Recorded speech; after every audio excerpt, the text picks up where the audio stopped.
Hi, friends!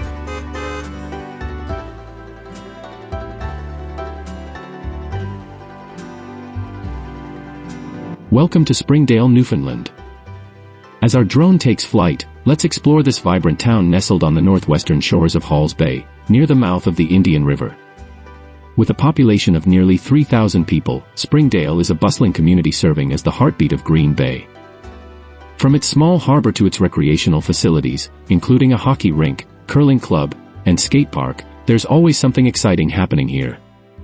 The 5-kilometer Indian River walking trail winds along the scenic Indian River, providing stunning views of the surrounding landscape. The trail passes through a vast estuary, spanning 15,000 acres, offering a unique ecosystem to explore.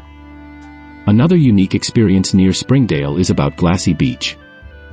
It's a hidden gem on the outskirts of town, where smooth pieces of broken glass line the shore, inviting you to take a barefoot stroll by the sea. So, whether you're a local or a visitor, Springdale welcomes you with open arms to experience rural Canada at its finest. From picturesque landscapes to friendly faces, there's something special about this charming town.